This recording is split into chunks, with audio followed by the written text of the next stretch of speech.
They had a chance to hit the hard reset button, but instead of blowing it up, Essendon doubled down. They've got 2 top 6 picks, 5 in the top 30, and a captain they held firm and refused to trade.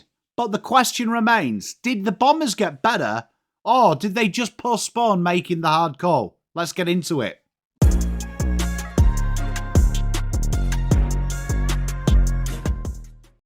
G'day everyone, welcome back to the channel. I am PommyInOz. Make sure you hit that like and Make sure you hit that like and subscribe button for more AFL content. We're breaking down the Bombers, a side that spent 2025 walking the tightrope between rebuild and relevance. They lost ruckman Sam Draper to Brisbane through free agency, but they gained Fiorini from the Suns, and they doubled down and held firm on captain Zach Merrett, even after Hawthorn came knocking with an offer that included first-round picks and Henry Hustwaite. That's a bold decision for a club that hasn't won a final in over 20 years, but there's method in this madness, and for Essendon, this could be the real first sign that they are a serious football club and not going to be pushed over for the headlines.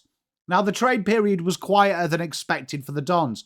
Brayden came in as a proven accumulator, a very classy winger, and adds very much experience in a position where width has maybe hurt Essendon this year gone.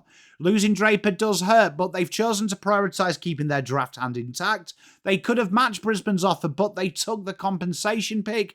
They've traded players in. They've held on to some good picks. The message, patience. They believe the draft, not the trade table, will define their next chapter.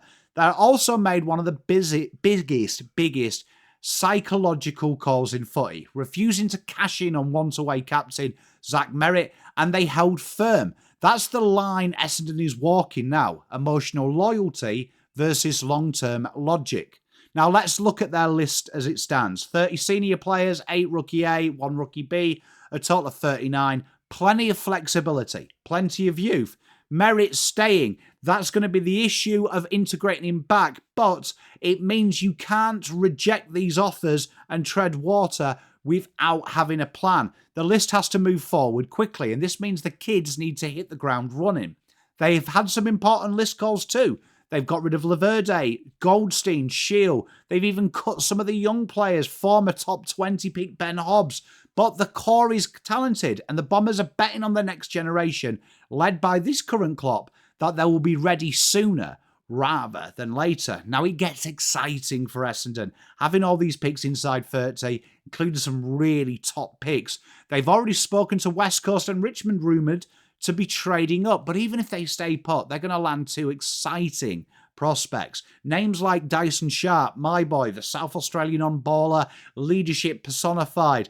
They've also in the market for players like Xavier Taylor, a classy defender from Eastern Rangers. He could be a long-term product and a huge upgrade on Laverde.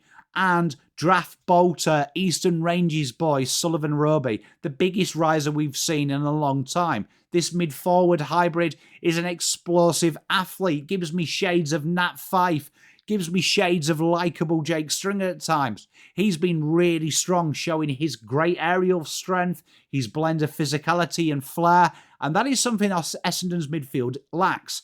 This could be good, and this is the type of player that they will pounce on. And it doesn't stop there. The Bombers have got some really solid next-generation players waiting in the wings. Adam Sweid looks absolute class. Hussien Achkar, another genuine top 30 talent. Shields that creative ball-winning point-of-difference midfield forward, and Achkar is that pressure-based, polished small forward.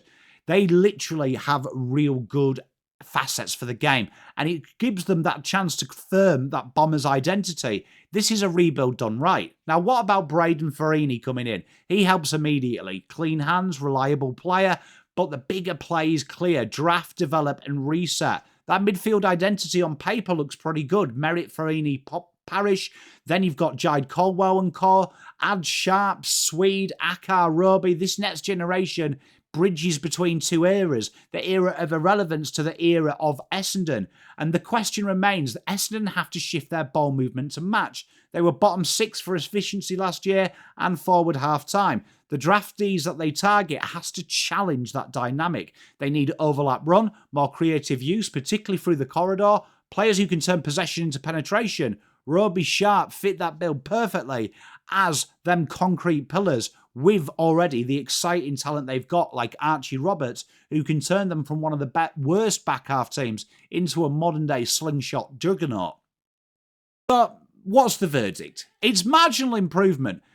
Essendon didn't take a big swing, they held their ground strategically. I think by keeping Merrett, that says something. They are serious. They are going to try and transform Essendon's culture, and that is so important. It's risky, but it's a strong, risky kind of patience. You can hold too long and the window of the new era can pass you by and you're in a clusterfuck.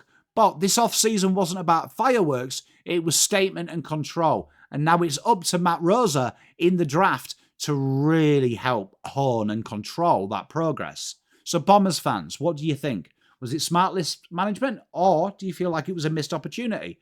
Holding Merrett, does that taint it in some way? Does it block the rebuild, or do you really like what it gives you on an insular plane? Drop your thoughts in the comments below. Hit that like button, subscribe to the channel, check out the rest of the Did They Actually Get Better series. We have a load of them because this will be your draft preview for your clubs and also your trade recap.